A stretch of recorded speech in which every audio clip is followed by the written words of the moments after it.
What is this? Just a few favorites from my collection. Rescued and stored here just before I went off-world. Take a look, if you like. I'm curious to hear your impressions. My friend is dead. Beta and Gaia are gone, and you want me to look at old paintings? Don't be so quick to dismiss the comfort we can find in art, or the insight we might gain. My favorite pairing on the left is Woman Reading a Letter by Vermeer, a true master. And on the right is a forgery, Woman Reading Music, which fooled experts into believing it was a priceless original. Early in my career, I became fascinated with such deceptions.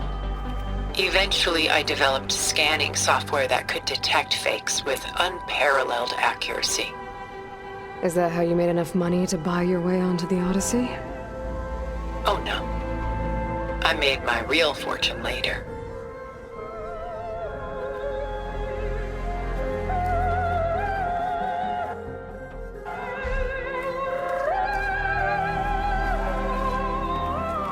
Selene and Endymion. She's the goddess of the moon, whereas he's a simple shepherd. Beside her is the god of love, Cupid. So she's sneaking up on him? More like visiting him in secret. The torch that Cupid bears represents Selene's undying infatuation with him. Though the two must remain apart, her love will forever burn.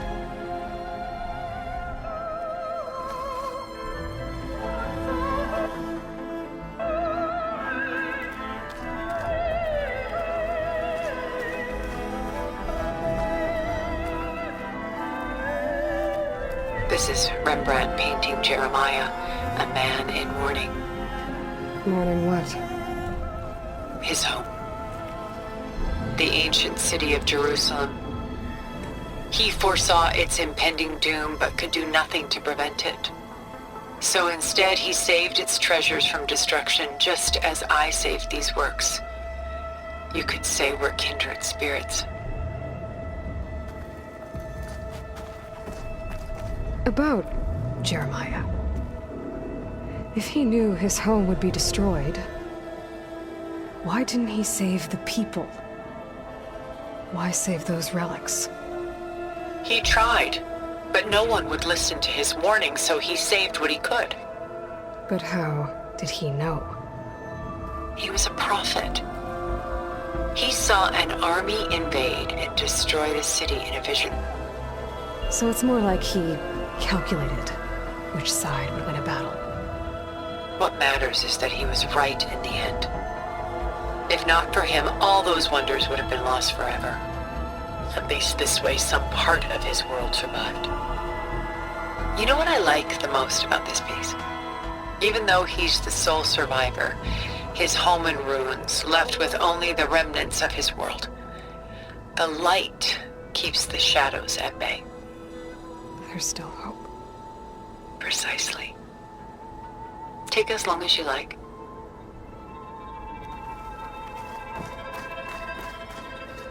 And why can't Selene and Endymion be together? Selene took a vow of chastity, promising to never take a lover. So when she fell in love with Endymion, she could only visit him at night while he slept. But then wouldn't she be breaking that vow? Think of it as a forbidden love. Though circumstance keeps them apart, still they find a way to come together, however briefly. Aren't Selene and Endymion cold? Perhaps we should move on to another piece. Shall we move on?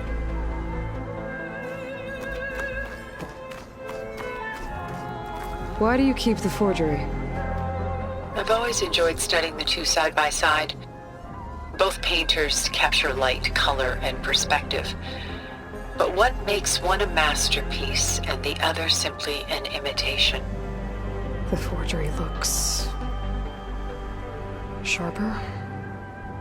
Good eye. The details are crisp.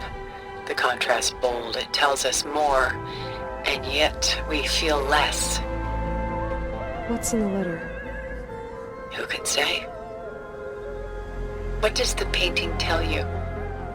She's concerned. Whatever's written in the letter troubles her. A burden she can't put down. Fascinating. Why go through so much effort to make a fake masterpiece? The forger initially painted under his own name, but found little success. His work was considered unremarkable. But when he took on the guise of Vermeer, suddenly it was celebrated as extraordinary. But it was a lie. And he knew it. Sometimes we struggle to glean what is real and imagined, even within ourselves. The irony of these two is that Vermeer died in obscurity. He had no idea his work would become some of the most precious, most copied, most preserved pieces in all history.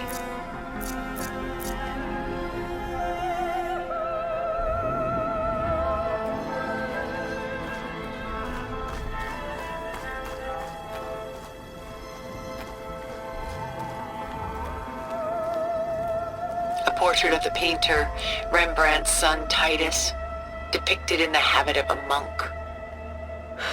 I don't get it. Why would someone like you, with infinite resources, care about this painting of a boy in a hood? It's not the image itself, but the feeling it conveys. The face is bright and defined, but his eyes are downcast, heavy with misfortune. And the background seems to swallow all light. The painting is infused with a sense of loss. I guess I understand how the painter feels. Works of art such as these can often cause us to look inwards at our own lives. I'm sorry about your friend. Had I been able to intervene, I would have. But the risk of losing you as well was too great. Everything went by in a blur. I couldn't get to him.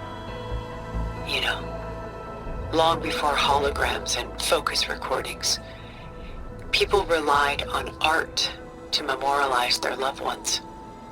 Because of works like this painting, their lives are immortalized. Rembrandt had 4 children by his wife. All but Titus died shortly after she gave birth to them. She passed not long after that. Titus became the only family Rembrandt had. Which is why he painted him this way. Indeed. Then tragedy struck again. Disease claimed Titus at 26. It's almost as if Rembrandt painted the future, closing in on him. Rembrandt actually painted several portraits of Titus, but this one has always been my favorite. It's honest. What do you mean? In others, Titus was portrayed in brighter, livelier states, but here, Rembrandt allows himself to express his true feelings. Sorrow, fear, hope, love, laid bare on canvas for all time. I see this one resonates deeply with you.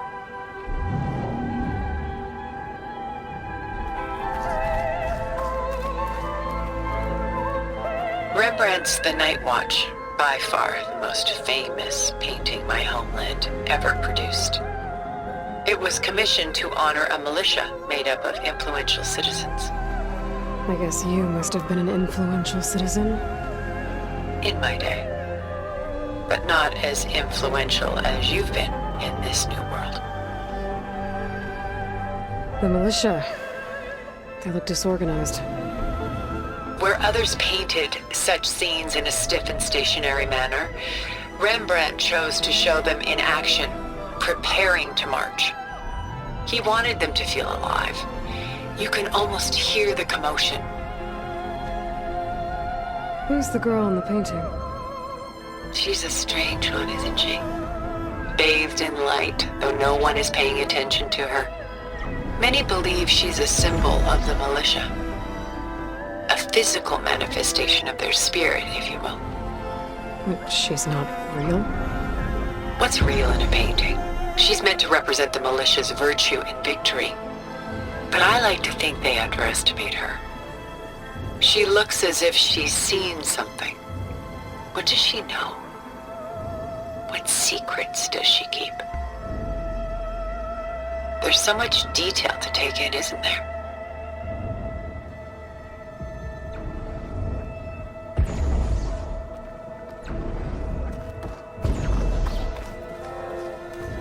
The Gust by Willem van de Velde, the most famous of his many maritime paintings.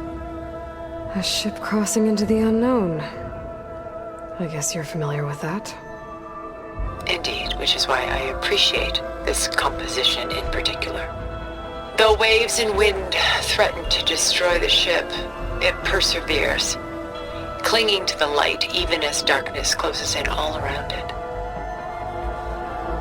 Where is the ship going? To a faraway land, most likely. My ancestors used ships like these to explore the world, sometimes at great cost. What were they looking for? Anything of value. They were traders willing to face unknown dangers to make their fortunes. But no matter how far they went, they always turned their sails home. So this Van de Velde only painted ships? It was his specialty.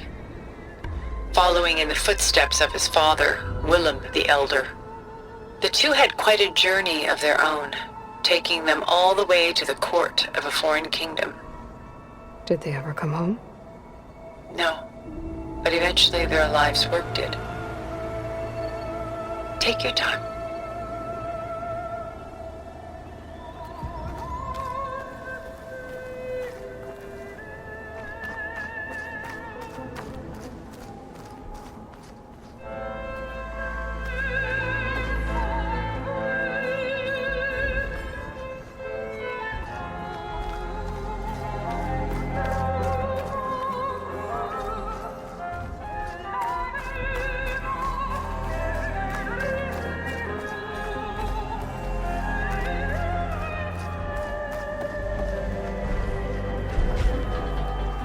Stunning, isn't it?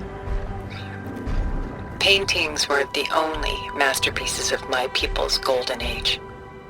This is Van Vianen's leaded ewer, molded from a single sheet of silver. What was it for? How like Elizabeth you are. Function over form. Its practical purpose was less important than its meaning. Van Vianen created it in honor of his late brother, who himself was a famous silversmith. A memorial? Yes. Such beauty from sorrow.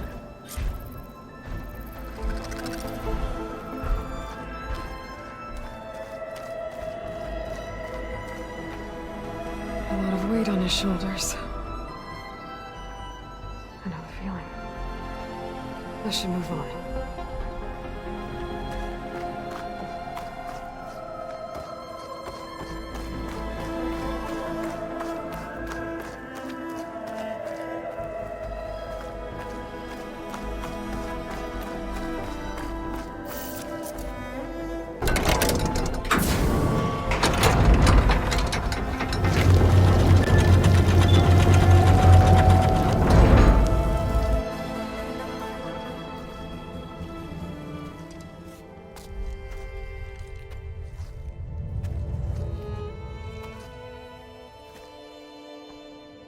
There you are. Feeling better? How did you find us? At the cauldron? And what did you do to everyone right before I passed out? All business, I see. Well, suffice it to say we were keeping a very close eye on Hephaestus, knowing we would need it at some point. Your ruse didn't fool us, and as for my little trick, it was an overload of the senses, accompanied by an energy discharge. Gerard and Eric were only momentarily disoriented due to their shields, but it rendered you unconscious while I got you out. Perhaps some breakfast might steady you a bit?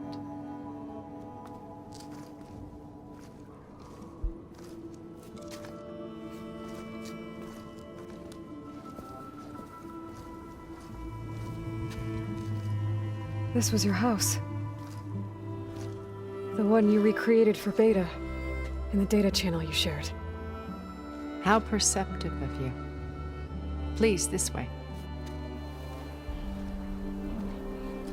After everything your people have done, you think I'm just gonna sit down and have a chat with you? They're not my people. They never were, and especially not now. You shot off into space with them, and lived with them for 1,000 years before coming back. So what made you suddenly turn on them? Quite simply, this. My old focus. You repaired it? But that means you've seen Incredible things. What you've accomplished in 2 decades of life.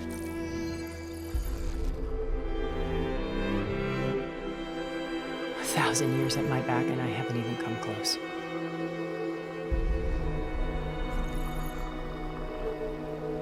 I'm sorry if I invaded your privacy, but I had to. In order to understand. To be enlightened. You truly are Elizabeth's blood. With her drive, her sense of mission, her integrity. Watching all this shamed me for the company that I've kept.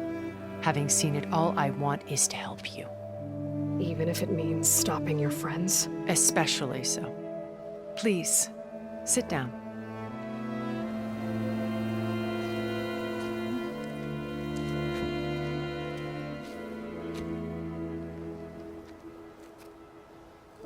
There. That's better. Now, we must recover Beta and Gaia at all costs. By now, you must know that Gerard intends to use Gaia to reboot the Earth's biosphere. Remaking this world to specifications that would only suit us immortals. This process will kill every living thing on the planet. He calls it a clean install. Not if I stop him first. Not if we do.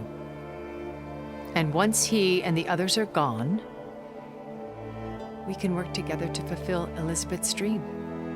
I'm sure Beta told you that there's a build of the Apollo database on board our ship.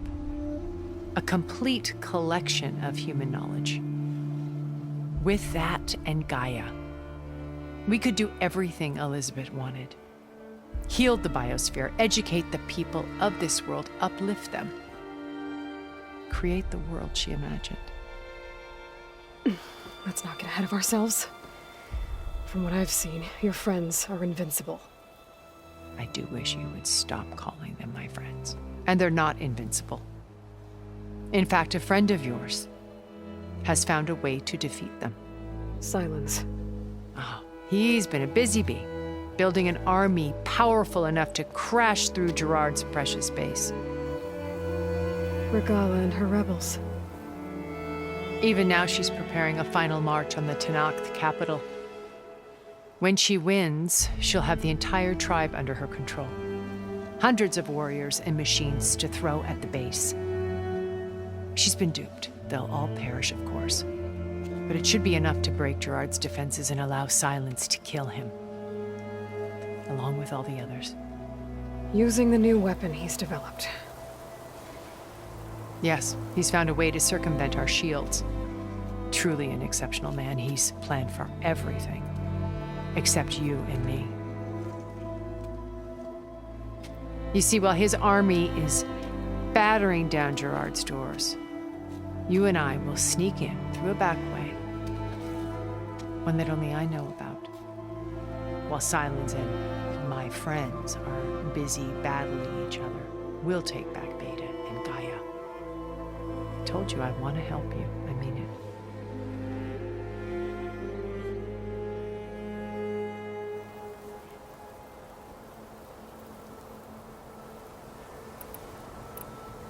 You said Beta is not in urgent danger, so what are the Zeniths doing to her? Putting her to work. Merging Hephaestus with Gaia. A difficult, time-consuming task, as I'm sure you know. They will compel her if need be. But her life is not in danger. She's the only one who can do it. Because you people made her to be nothing but a tool. Gerard's idea, not mine. They always viewed me with suspicion when I attempted any form of kindness towards her. That's why I created the data channel. A virtual place where we could speak in peace.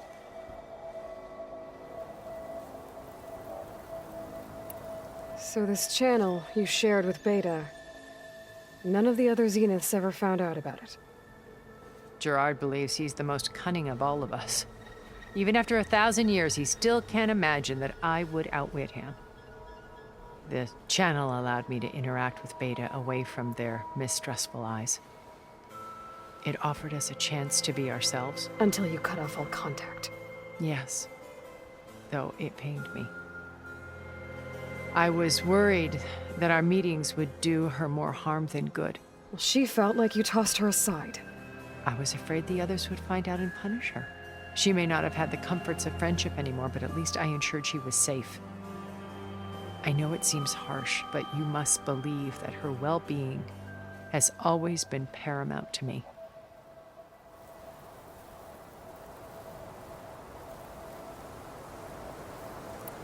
Why did you make the data channel look like this place?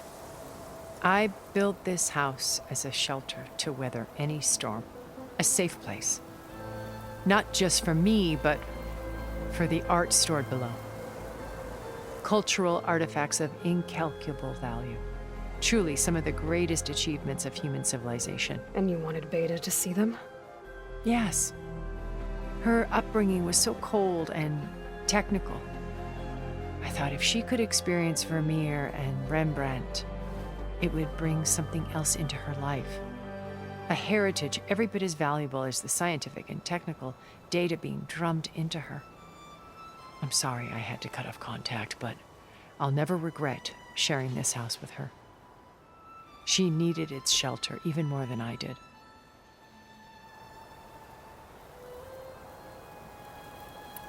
My old focus. How did you find it, let alone repair it? When we encountered you at the Hades Proving Lab, Gerard saw you as a redundancy. I knew better. You were a revelation. After your dramatic escape, bravo, by the way. Gerard and Eric assumed you were dead and gave up the hunt. I wasn't so sure. When the others were busy, I returned to the lab and searched for any trace of you. That's when I found this little treasure. Not easy to repair, but certainly worth the effort. As I watched your life unfold, you were like a splash of color on a worn canvas. What Liz was, and more. Did you show it to the others?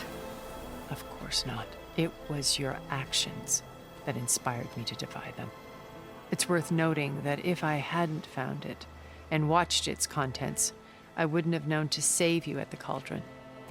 You'd be dead. So I should be grateful? If you like.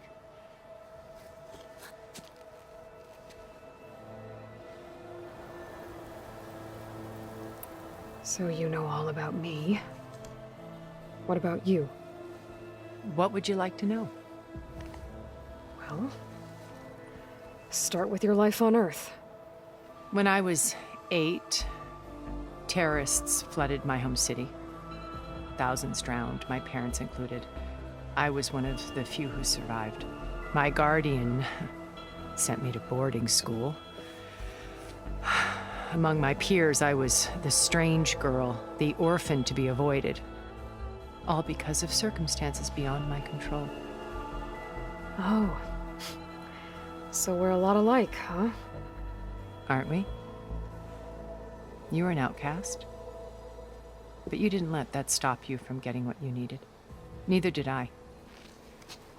I climbed my way out of desolation and used my wits to build a fortune. First, from the technical analysis of art and the detection of forgeries. Profitable expertise in those days. But as it turned out, the software I developed was even more useful for counterintelligence. From there, it was only a short step to gathering extremely valuable intelligence on my own. You were a spy? More like a service one could turn to for information. I had to remain anonymous, of course, to protect my privacy. But despite that anonymity, Far Zenith inevitably sought me out.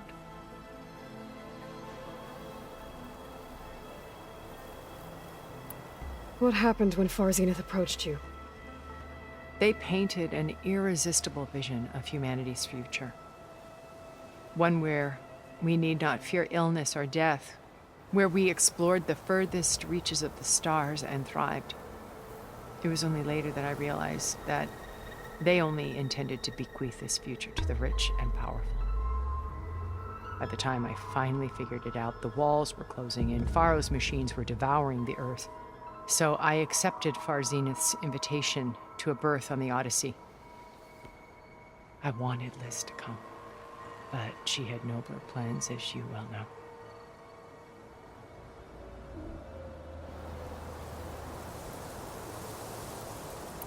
So you didn't know the other Zeniths were monsters until it was too late? I knew some of them were, certainly. It wasn't until we were off-planet that I understood the true scope of their greed. I was grateful to simply be alive, but the others became obsessed with a kind of effortless immortality.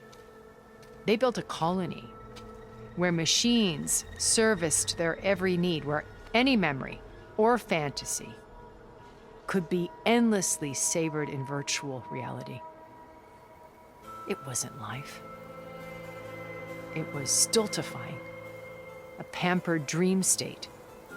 As the decades passed, I withdrew more and more, alone yet again, but this time with eons to consider my mistakes. Now finally, having met you, I feel like I have a second chance. To do what? Help you, of course. To fulfill Liz's dream, which isn't so different from Far Zenith's original vision. A better future for humanity.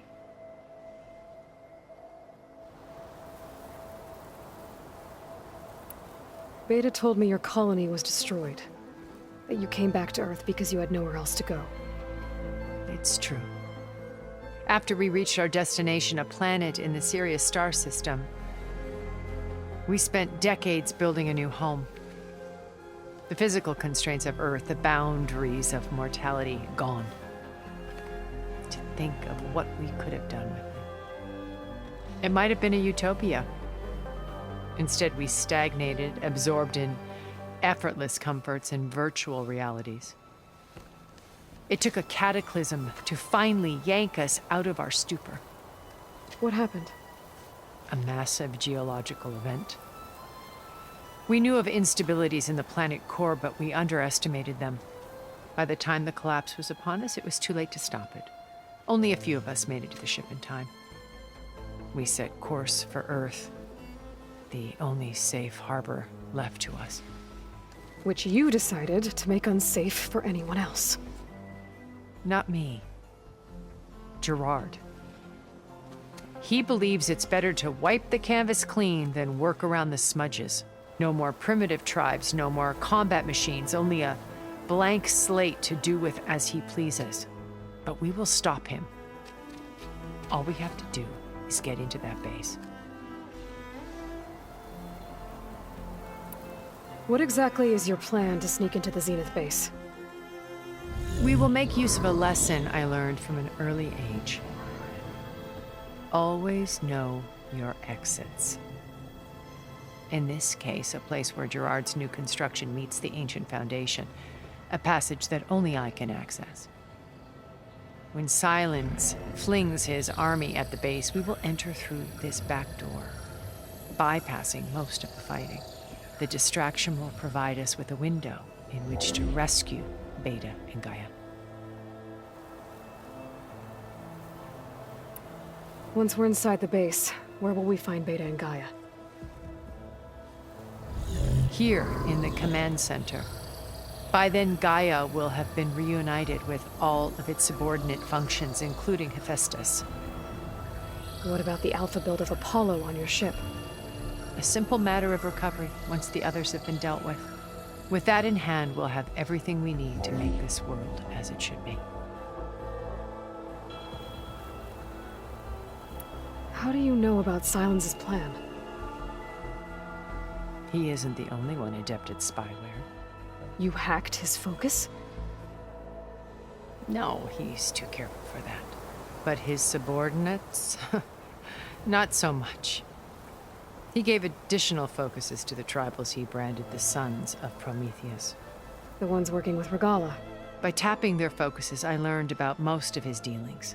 The distribution of override technology, the arming of Tanakh rebels, and the secret pact with Regala to attack Gerard's base. But how did he come up with a weapon that can take down your shields? That's the one thing I haven't been able to figure out, but however he did it, I'm quite certain it will work. With it and the Tanakh army, victory seems to be within his grasp. Such a shame he'll be disappointed. Regala's only interested in killing Hekarro and waging war on the Karja. What does she have to gain by attacking Zeniths?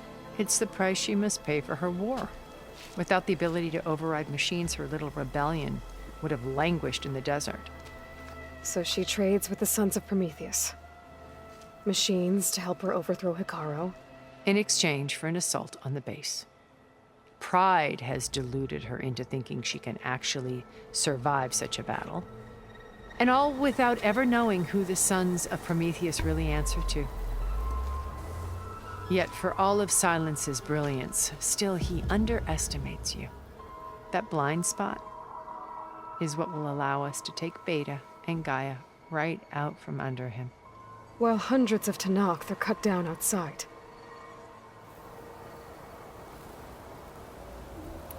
So you knew Elizabeth.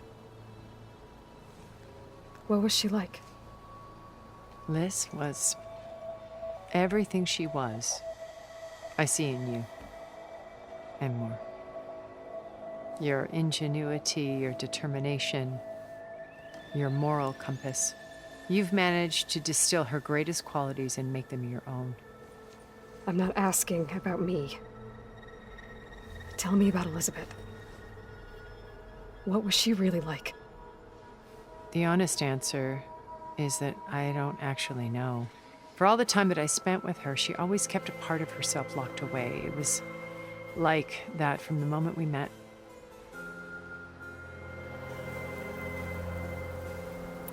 So when you met Elizabeth, she was what?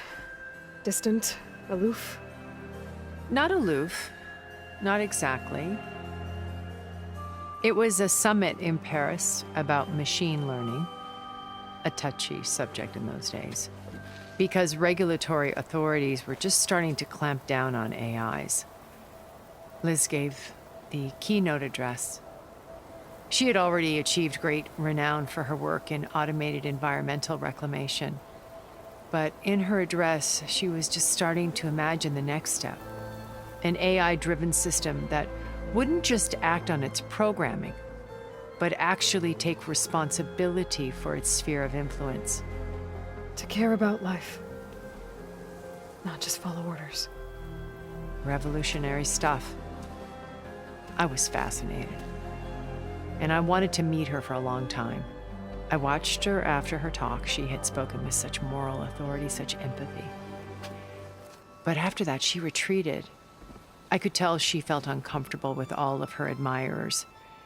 It was as if giving the talk had cost her something. I didn't want to be a pest, so I planned my approach carefully. So how did you finally approach Elizabeth after her talk? I picked the right moment. The morning of the next day, right as she came back to the conference, she had just had her coffee. She was fresh, rested.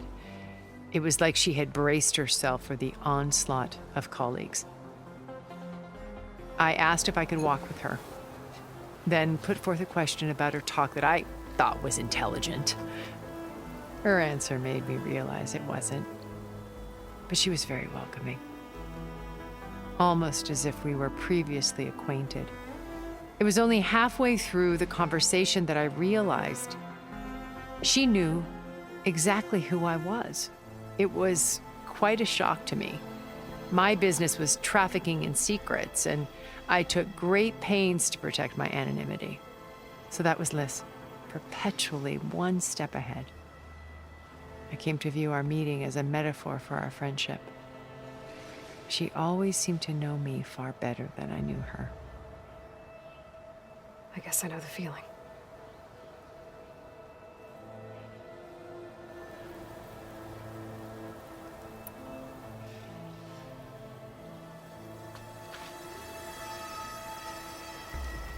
First Varl.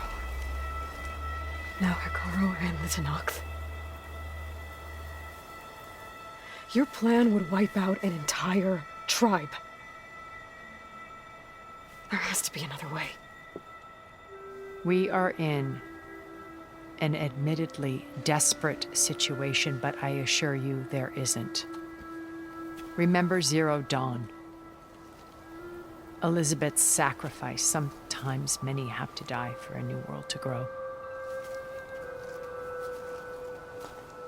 If it looks impossible, look deeper. Wait. The data channel. It still exists, doesn't it? I need you to open it. Let me talk to Beta. Impossible. We might be detected. It's worth the risk. There is another way, one where the Tenakth survive. But we won't. If the others... If you want to help, open it.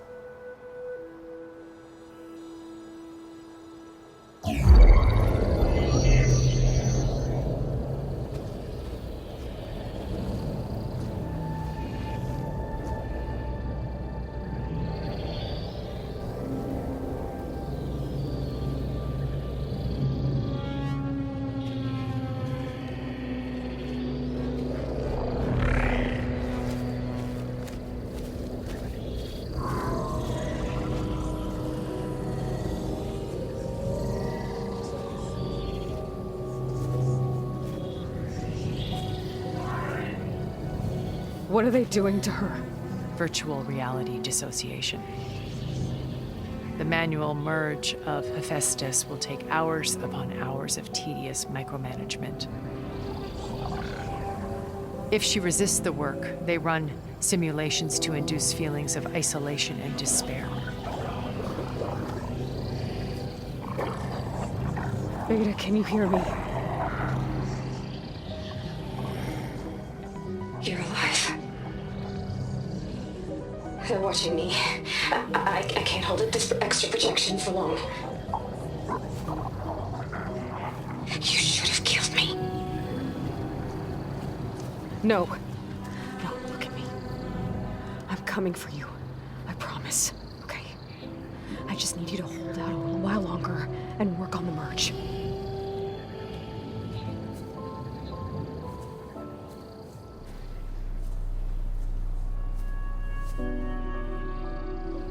Then I think it can be done. I'll contact again when it's time. Can you hold on? As long as I know you're coming for me, I can endure anything.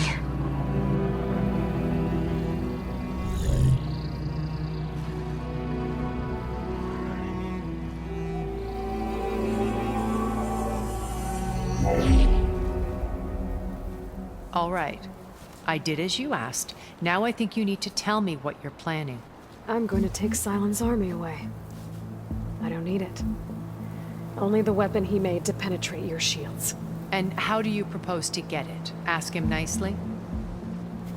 Without Regala and her rebels, he won't have a choice. We'll be his only option. Only option for what? What did you tell her? That is between me and my sister. Will be Silent's only option for crashing that base. I'll tell you the rest later. But first, there are a couple of things I have to do. Oh. And what are those? lay my friend to rest. And then I'm going to use the override that Beta gave me at Gemini to put an end to Regalla's rebellion. From the air. Wait. Since you insist on doing things your way, I know of something that will truly help you make a grand entrance with the Tenakt. The ancient Horus Titans still possess electromagnetic energy cells as part of their arsenal. Drop one of those on Regalla's army and they'll receive quite a surprise.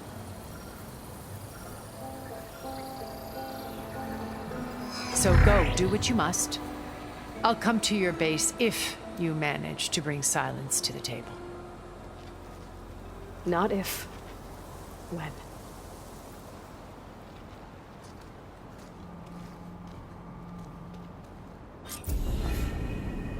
Erend, are you there? Aloy! Aloy, is that really you? Yeah, it's me. Where's everyone else? We're all... we're back at base. What happened? It might be easier to explain in person. I'll try to join you there when I can. Okay.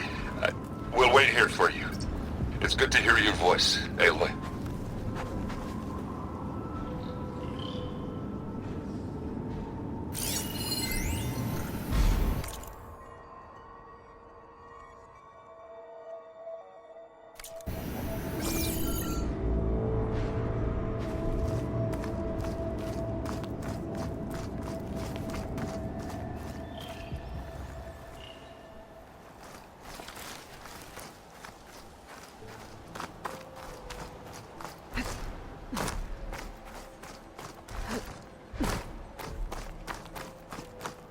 Just to let you know, I'm now patched into your focus network. Great. I take it the other Zeniths can't hear us? Of course not. And they don't know about your base either, in case you were wondering. I've sent you data on the Horus energy cells you can use against Regalla's forces. Reach out to me when you're ready to acquire one. Understood.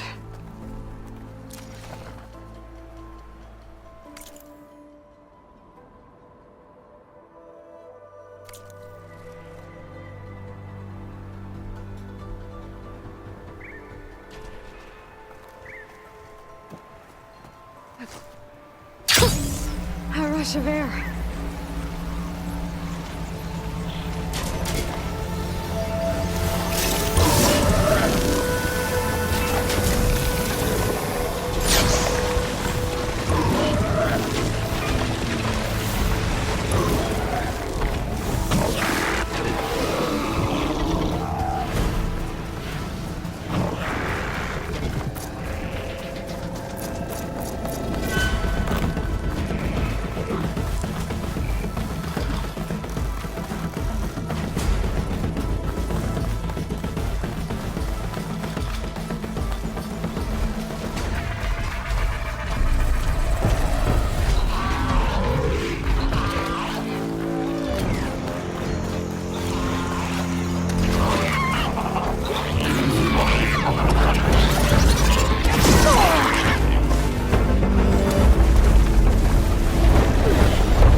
When you're wounded, you have to strike back. Draw blood. Hey! Can't I get one damn minute to mourn my friend? Regala is going to slaughter my tribe to overthrow Hikaru. The Zeniths have Beta and Gaia. We can't sit around wallowing in our losses. Kotallo's right. We must fight. Oh, all right. So what are we gonna do, huh? Take on all of Regala's rebels? Not to mention the Zeniths. What can we even do? Throw ourselves at their base? Something like that.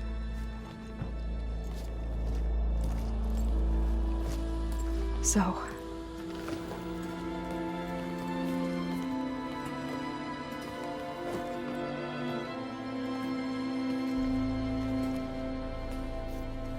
After we lost contact with you, we regrouped and went to Gemini.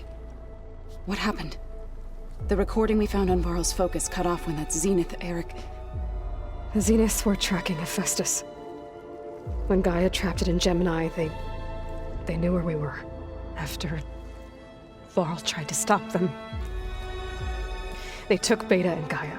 I only survived because one of the Zeniths turned against the others to save me. One of them? Well...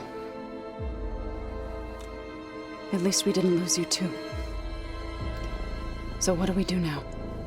We're going to defeat the Zeniths. And get Beta and Gaia back. But first, we're going to stop Regala. How?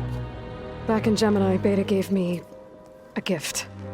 There's something I need to do first to make it work, but it could put an end to the bloodshed. Word is, Regala's readying her army for an all-out assault on the Grove. I need to be there. I know.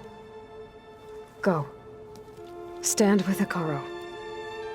And keep an eye on the sky. Strike true as the 10. The rest of you, whatever preparations you need to make, upgrades, resupplies, get on it. It won't be long before we take the fight to the Zeniths. We'll be ready, Aloy. And when you're ready, meet me outside the east exit. I'd like to have a word in private. Even when things are darkest, you're the flame that lights the way forward. Just tell me one thing. Am I gonna get to smash up a bunch of Zenith bastards? We all are. Good.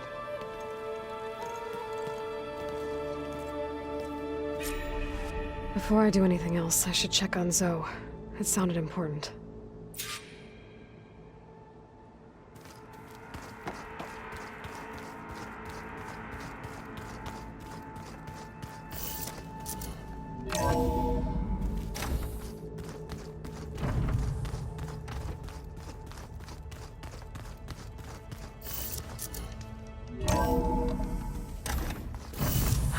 Rain. Feels cool against my skin.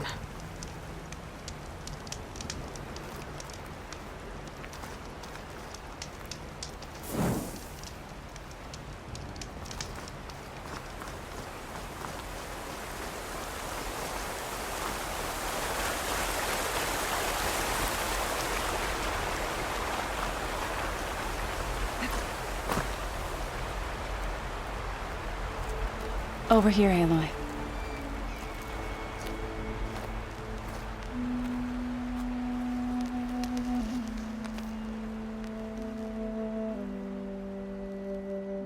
We would come out here to tend to the garden.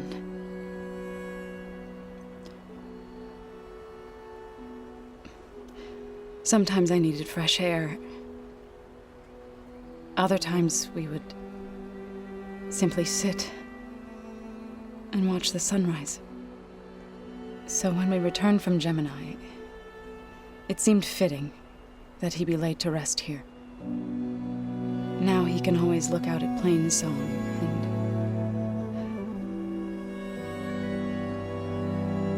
and further east to the Nora Sacred Lands. He would have liked that. He often spoke of his sister, Vala. He said she used to gather her favorite golden blooms and tie them to her spear. Their mother called it useless, but Vala was stubborn. Yeah, she seemed like that. It wasn't easy. But I tracked down the flower. Gathered its seeds.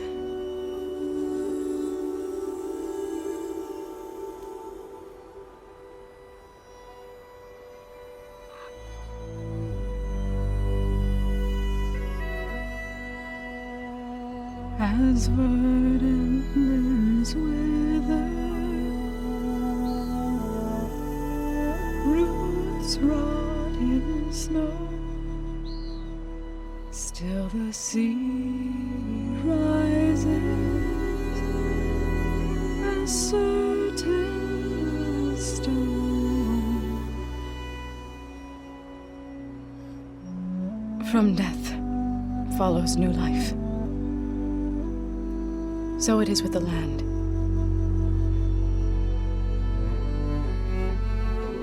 And so it is with us. I'm with child, Aloy. I was going to tell him when he got back from Gemini.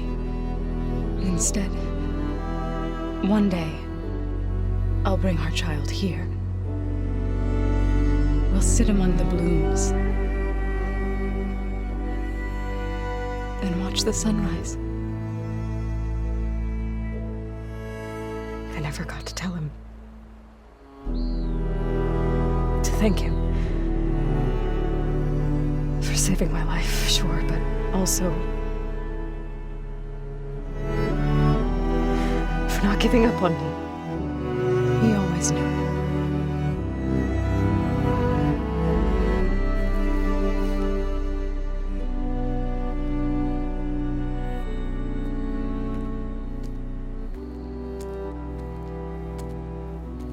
Goodbye, Varl. I promise to look after them.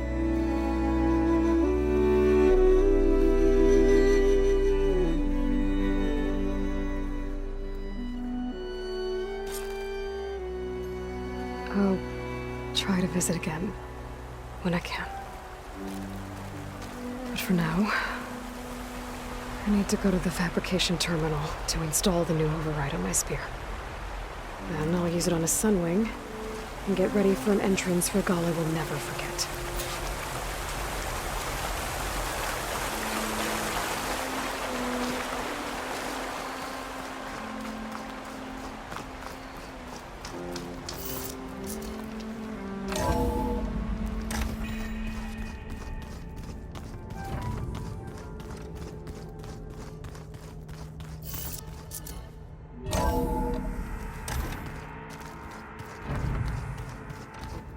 I'm gonna clean my gear later. I can do yours if you want. I cleaned it already. Yeah, of course. Thank you. Don't make... I thought you were gonna go fight some Tanakh. I wanted to check in with you first. Yeah, don't worry about me.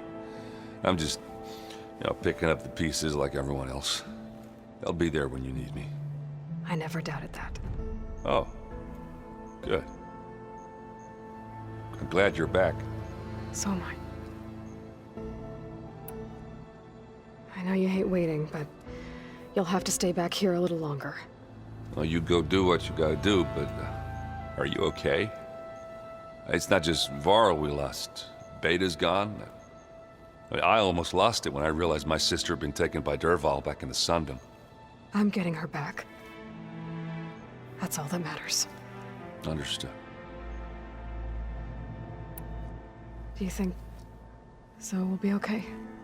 I don't think anyone's ever okay after losing the one they love. I can't tell you she's handling it better than I ever did. That keeps the rest of us level-headed. I need to get going. You better get there before Katalo tries to take on Regala's entire army by himself. Yeah, do me a favor. Don't go disappearing on us again. I'll do my best.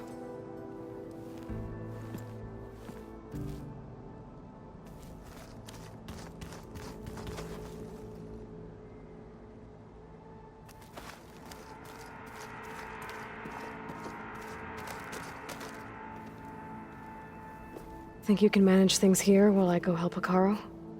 Stopping Regalla's war. It'll help us take the fight to the Zeniths? Yes. Then I'll make sure the rest of us are ready upon your return.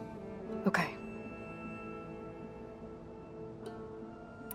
We'll be facing Spectre drones soon. Aaron fought them before, so... Already asked him to run us through some combat drills. He moves like an oaf, but he's good with that hammer. I know we both want to make the Zeniths pay for what they've done, but once we infiltrate their base, our priority will be to get Gaia and Beta out of there. Don't worry. I won't go seeking revenge like some blood-crazed Tenakth. Wherever your arrow strikes, mine will follow. Let's hope we hit our targets. How's Aaron doing? For a moment there, he thought he'd lost both you and Varl. But he never truly succumbed to despair. Guess that Oseram's stubbornness comes in handy sometimes. I need to get going. Whatever you plan on doing against Regalla, you better return to us in one piece. I'll try.